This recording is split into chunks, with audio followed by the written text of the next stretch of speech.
The wolves in the woods grow as wild as trees. They do not say thank you. They do not say please. They roll in the dirt, and they chomp, and they growl. At nighttime, they look at the moon, and they howl. But Warren was different, the youngest wolf pup. He would not go howl. He would not look up. Instead, he ran back to his cave to go hide. And you would not believe what would happen inside.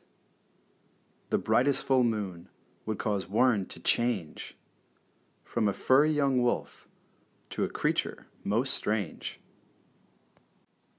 His hair would grow short and run right to his head. His paws would spread out and form fingers instead. His snout would shrink down to a small little nub, while his ears became small, like a one-day-old cub. His teeth would unsharpen, like pieces of corn, and always, somehow, there were clothes to be worn. He'd stand on two legs and start walking around, and on his behind, not a tail to be found. His parents were shocked when they saw him transform. It certainly, wolfenly, wasn't the norm. Warren became a polite, quiet joy, for Warren, you see, was a dreaded Wereboy.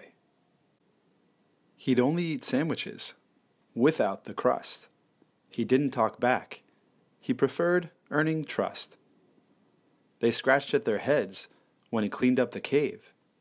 It wasn't how wolves had been taught to behave. His bedtime, he found, was just one tad too late, so he marched off to sleep without any debate.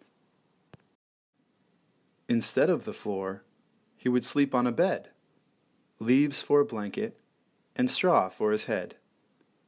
By morning he'd be a young wolf pup again. They all kept the secret together.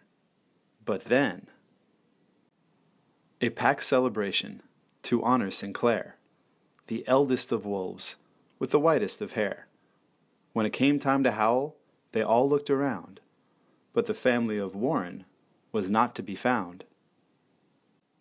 They came to the cave and asked why they had hid, and that's when they saw him, a kid. "A wereboy!" they shouted. "What do we do?" "Don't get too close, or then you'll catch it too." Warren sat patiently, reading his books, but somehow that made them give wolfier looks. His parents objected. "There's nothing to fear. Everyone changes, each one of us here. Warren's the wolf that you all knew before. It's just that he happens to be that, and more." Sinclair stepped ahead, with his scraggly knees. "Excuse me," he creaked, with a cough and a wheeze. "I have just the test, and we'll know the truth soon. All wolves, be they true, howl up at the moon." So the pack gathered round, and they brought him outside, and Warren did something he hadn't yet tried.